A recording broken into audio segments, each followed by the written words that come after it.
Assalamualaikum warahmatullahi wabarakatuh. Kami dari kelompok 1 akan mempresentasikan bab kita yang berjudul Pengendalian Internal dan Resiko Kendali. Nah, sebelum masuk ke dalam poin-poinnya, akan lebih baik kalau kita mengetahui apa sih latar belakang dari pengendalian internal dan resiko kendali. Maka, saya Septiana Bella yang akan menjelaskan latar belakang dari pengendalian internal dan resiko kendali. Oke, yang pertama itu pengendalian internal. Apa sih pengendalian internal? Jadi, pengendalian internal itu ialah mengendalikan ataupun mengawasi berbagai macam aktivitas di dalam suatu perusahaan yang fungsinya untuk memastikan apakah tujuan dari perusahaan itu telah tercapai apa belum, gitu. Standar audit juga mengharuskan seorang auditor untuk memahami klien dan lingkungannya. Nah, masuklah di sini pengendalian internal tadi. Emang fungsinya apa sih? Jadi fungsinya itu untuk menilai resiko salah saji yang material di dalam laporan keuangan perusahaan klien. Auditor bertanggung jawab untuk menilai resiko bahwa laporan keuangan perusahaan klien telah terbebas dari salah saji yang material, gitu. Selanjutnya itu ada menilai resiko kendali.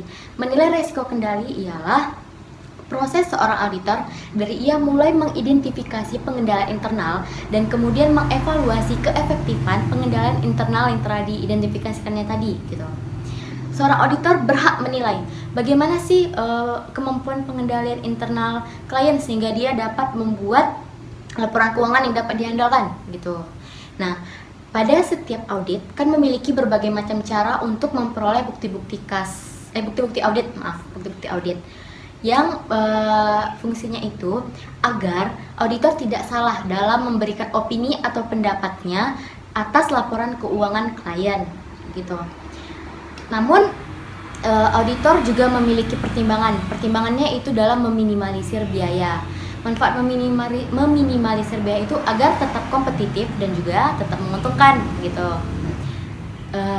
Jika seorang auditor telah percaya kepada seorang klien misalnya karena klien tersebut memiliki data-data yang dapat diandalkan, juga pengendalian internalnya baik, maka bukti-bukti kas yang diperlukan jauh lebih sedikit ketimbang klien yang memiliki data-data yang kurang dapat diandalkan, terus pengendalian internalnya kurang baik, gitu.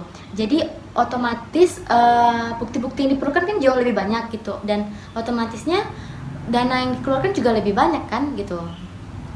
Jadi di bab ini akan dijelaskan bagaimana sih cara agar pengendalian internal lebih efektif supaya bukti-bukti auditnya didapatkan jauh lebih sedikit, dan juga gimana sih tanggung jawab seorang manajemen perusahaan dan auditor dalam pengendalian internal, dan agar kita dapat lebih memahami apa sih pengendalian internal dan menilai risiko kendali. Oke, yang selanjutnya poin pertama akan dijelaskan oleh teman saya Joko. Kepada Joko. Terima kasih Septiana Bella. Setelah kita mendengar penjelasan mengenai latar belakang, kita lanjut nih teman-teman ke materi yang pertama tentang tujuan pengendalian internal. Sistem pengendalian internal terdiri dari kebijakan dan prosedur yang dirancang untuk memberikan manajemen jaminan yang wajar bahwa perusahaan mencapai tujuan dan sasarannya. Untuk mencapai tujuan pengendalian internal yang efektif, kita harus memperhatikan beberapa unsur. Yang pertama, reliabilitas laporan keuangan. Maksudnya, meningkatkan kehandalan data serta catatan akuntansi dalam bentuk laporan keuangan dan laporan manajemen sehingga tidak menyesatkan pemakai laporan dan kebenarannya dapat diuji. Yang kedua, efektivitas dan efisiensi operasi. Meningkatkan efektivitas dan efisiensi semua operasi perusahaan sehingga dapat mengendalikan biaya yang bertujuan untuk mencapai tujuan organisasi. Bagian terpenting dari kendali ini yaitu informasi yang akurat untuk mengambil keputusan internal, melindungi aset dan arsip, aset non-fisik, dokumen penting, dan catatan. Yang ketiga, kepatuhan terhadap hukum dan peraturan yang berlaku.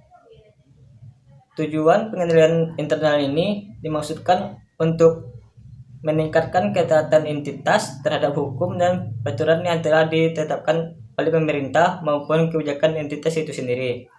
Dengan memperhatikan beberapa unsur tersebut, maka akan menghasilkan pengendalian internal yang baik. Agar tujuan tercapai, perusahaan harus mempertimbangkan tanggung jawab manajemen dan auditor. Untuk mengetahui apa saja tanggung jawab manajemen dan auditor itu, akan dijelaskan oleh teman saya Nurisma. Baiklah, terima kasih kepada Joko. Di sini saya akan menjelaskan tentang tanggung jawab manajemen dan auditor dalam pengendalian internal. Yang pertama kita bahas adalah apa saja tanggung jawab manajemen itu. Yang pertama adalah bertanggung jawab dalam menerapkan kebijakan akuntansi yang sehat.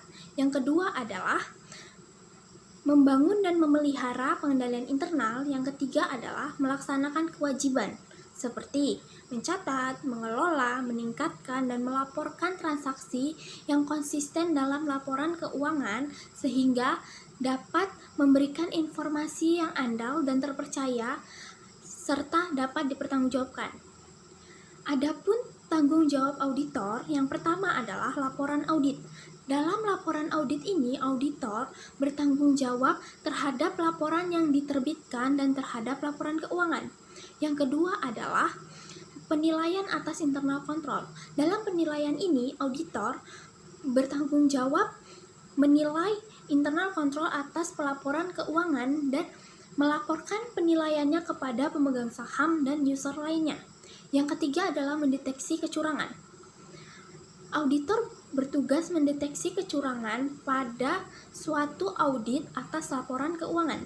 Yang keempat adalah subsequent event, yaitu terdapat informasi yang keliru dalam laporan keuangan. Kemudian, terkait komponen-komponen dalam pengendalian internal yang akan dijelaskan oleh teman saya, yaitu Gusti Ardila Putri. Terima kasih kepada Nur Isma. Saya akan menjelaskan tentang komponen-komponen pengendalian internal menurut Committee of Sponsoring Organization of the Tradeway Commission. Yang pertama yaitu lingkungan kendali merupakan tanggung jawab manajemen puncak dalam menyatakan nilai-nilai integritas dan kegiatan yang tidak etis yang tidak dapat ditoleransi serta kepentingan terhadap kesejahteraan organisasi yang dapat diuraikan sebagai berikut, yaitu integritas dan nilai etis agar seseorang tidak melakukan tindakan yang tidak etis. Kemudian komitmen dan kompetensi. Bagaimana tingkat-tingkat kompetensi dapat dilaksanakan ke dalam pengetahuan dan keterampilan. Berikutnya yaitu partisipasi Dewan Direksi atau Komite Audit, di mana adanya komunikasi antara Komite Audit dan auditor, baik internal maupun eksternal untuk memecahkan berbagai masalah. Selanjutnya yaitu filosofi dan gaya operasional manajemen, di mana manajemen memberikan pemahaman tentang sikap manajemen terhadap pengendalian internalisasi, serta penugasan dari otoritas dan tanggung jawab dan kebijakan praktek sumber daya manusia. Kedua yaitu penilaian resiko, di mana jika manajemen secara efektif menilai dan menangani resiko, biasanya audit akan mengumpulkan bukti lebih sedikit dibandingkan jika manajemen gagal menangani resiko. Yang ketiga yaitu kegiatan pengendalian, kebijakan dan prosedur untuk meyakinkan bahwa kegiatan yang telah dilakukan dapat mengantisipasi munculnya resiko. Keempat yaitu informasi dan komunikasi. Untuk menyelenggarakan komunikasi yang efektif harus menyediakan berbagai bentuk sarana komunikasi serta mengelola, mengembangkan, dan memperbaharui sistem informasi secara terus-menerus. Pengawasan untuk menentukan apakah sistem pengendalian internal telah sesuai dengan yang diharapkan. Teman saya, Yeni Listia, akan menjelaskan tentang mendapatkan dan mendokumentasikan pemahaman terhadap pengendalian internal. Kepada Yeni, saya persilakan. Kepada Gusti, selanjutnya saya akan menjelaskan tentang mendapatkan dan mendokumentasikan pemahaman pengendalian internal. Nah, dalam memperoleh pemahaman dari pengendalian internal, terdapat beberapa prosedur audit, yaitu yang pertama itu memperbarui dan mengevaluasi pengalaman auditor. Yang kedua, meminta keterangan dari klien tersebut. Yang ketiga itu menguji dokumen arsip. Biasanya auditor itu menggunakan 3 jenis dokumen untuk memperoleh pemahamannya atas perancangan pengendalian internal tersebut. Nah, 3 dokumen itu yang pertama ada naratif. Naratif ini merupakan uraian tertulis tentang pengendalian internal dari klien tersebut. Nah, yang kedua itu ada bagan arus. Bagan arus ini merupakan diagram yang menunjukkan dokumen dari klien. Dan yang ketiga itu ada kuesioner pengendalian internal. Saat audit memperoleh pemahaman dari pengendalian internal tersebut, terdapat pula penilaian spesifik yang dibuat. Nah, penilaian itu yang pertama meliputi apakah laporan keuangan dapat diaudit, dan yang kedua itu menentukan risiko kendala oleh pemahaman yang diperoleh, dan yang ketiga menentukan risiko pengendalian yang sesuai itu telah dinilai. Namun dalam membuat risiko penilaian tersebut, risiko pengendalian yang dinilai itu harus dibatasi pada tingkatan yang telah didukung oleh bukti. Oke, terkait masalah selanjutnya yaitu menilai risiko pengendalian yang akan dijelaskan oleh teman saya, Jingga. Terima kasih kepada Yeni. Baiklah, saya Jingga Kasari akan menjelaskan materi tentang menilai risiko pengendalian. Menilai risiko pengendalian merupakan suatu proses mengevaluasi aktivitas pengendalian suatu entitas dalam mencegah salah saji yang material dalam laporan keuangan. Tujuannya itu untuk membantu auditor dalam membuat suatu pertimbangan mengenai salah saji yang material, juga membantu auditor dalam membuat keputusan mengenai sifat, waktu, dan cakupan dari prosedur audit. Dalam membuat penilaian risiko pengendalian, penting bagi seorang auditor untuk berikut ini langkah-langkahnya. Yang pertama, mempertimbangkan pengetahuan yang diperoleh dari prosedur. Apakah pengendalian tersebut telah dirancang dan diterapkan dalam operasi oleh manajemen entitas. Yang kedua, mengidentifikasi salah saji potensial yang dapat muncul dalam asersi entitas. Yang ketiga, mengidentifikasi pengendalian yang diperlukan untuk mencegah atau memperbaiki salah saji. Yang keempat itu melakukan pengujian pengendalian untuk menentukan aktivitas, rancangan, dan pengoperasian. Yang kelima, mengevaluasi bukti dan membuat penilaian. Baiklah, materi berikutnya yaitu pengujian pengendalian yang akan dijelaskan oleh teman saya, Melani. Terima kasih kepada Jingga. Kemudian saya akan membahas tentang pengujian pengendalian. Pengujian pengendalian merupakan pengujian yang dilaksanakan terhadap perancangan pelaksanaan suatu kebijakan atau prosedur struktur pengendalian internal.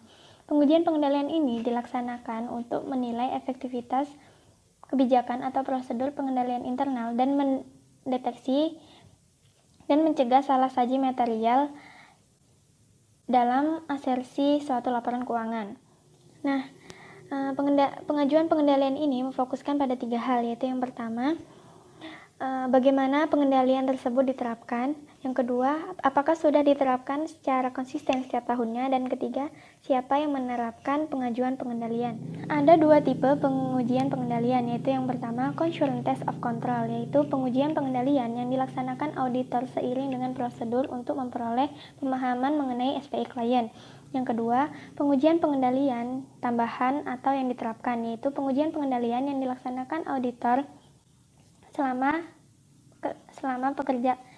menjalani kerja lapangan. Ada 4 prosedur untuk melaksanakan pengujian pengendalian, yaitu yang pertama, pengajuan pertanyaan kepada para karyawan klien. Yang kedua, pengamatan kepada karyawan klien dalam melaksanakan tugasnya. Yang ketiga, melakukan inspeksi dokumen, catatan, dan laporan. Yang keempat, mengulang kembali pengendalian oleh auditor. Lingkup pengujian pengendalian. Luas pengujian pengendalian dipengaruhi secara langsung oleh tingkat risiko pengendalian yang ditetapkan oleh auditor. Semakin rendah tingkat risiko yang ditetapkan, maka semakin banyak bukti yang harus dihimpun. Pengujian pengendalian dapat dilaksanakan dalam 2 waktu, yaitu yang pertama, selama pekerjaan interim, yang kedua, pada saat mendekati akhir tahun. Nah, auditor seharusnya lebih mengutamakan pengujian pengendalian pada saat mendekati akhir tahun. Idealnya, pengujian pengendalian dilaksanakan pada keseluruhan periode tahun pembukuan yang diaudit. Dalam menentukan risiko pengendalian, audit perlu yang pertama, mengidentifikasi salah saji potensial yang dapat terjadi dalam asersi tersebut. Yang kedua, mengidentifikasi pengendalian yang dapat mencegah dan mendeteksi salah saji. Yang ketiga, menghimpun bukti dan pengujian pengendalian. Yang keempat, mengevaluasi bukti yang diperoleh. Yang kelima, menilai risiko pengendalian. Baiklah, pembahasan selanjutnya yaitu substantif test akan dijelaskan oleh teman saya, Siska. Assalamualaikum warahmatullahi wabarakatuh. Setelah kita mendengarkan penjelasan dari Melani tentang apa itu pengujian pengendalian, kita lanjut nih teman-teman ke materi yang terakhir, yaitu tentang substantif test. Nah, pastinya kita penasaran dong, apa sih itu substantif test? Substantif test ini merupakan tes yang dilakukan untuk menentukan kewajaran atas saldo-saldo di dalam perkiraan laporan keuangan, seperti di dalam neraca dan di dalam laporan laba rugi. Nah, di dalam substantif tes ini terdapat 5 prosedur pemeriksaan. Yang pertama yaitu inventarisasi aset tetap. Apa sih itu inventarisasi aset tetap? Nah, inventarisasi aset tetap ini merupakan di mana kita melakukan pendataan, kita melakukan pencatatan, dan kita melakukan pelaporan atas pencatatan pendataan aset yang telah kita lakukan tersebut atau kita lakukan tadi. Nah, yang kedua yaitu observasi atas stock of name. Apa sih itu observasi atas stock of name? Nah, observasi atas stock of name itu dilakukannya secara fisik, teman-teman. Kita itu melakukan langsung, kita itu mengecek langsung apa dan barang apa saja yang masih ada di dalam gudang. Nah, yang ketiga yaitu konfirmasi piutang, konfirmasi utang, dan konfirmasi bank. Yang keempat yaitu cash of name. Nah, pasti kita penasaran dong, apa sih itu cash of name gitu kan? Ataupun ada yang sudah tahu apa itu cash of name. Baiklah, cash of name itu merupakan pemeriksaan fisik di mana kita melakukan pemeriksaan fisik terhadap uang kas yang ada di tangan ataupun uang kas yang ada di dalam brankas dengan uang kas yang ada di dalam pencatatan akuntansinya. Nah, yang kelima yaitu pemeriksaan rekonsiliasi bank dan lain-lain. Pemeriksaan rekonsiliasi bank dan lain-lain. Baiklah, terima kasih atas perhatiannya. Assalamualaikum warahmatullahi wabarakatuh. She's a Mona Lisa. Everyone's lining up to see her. She's a Mona Lisa. Everyone's lining up to see her.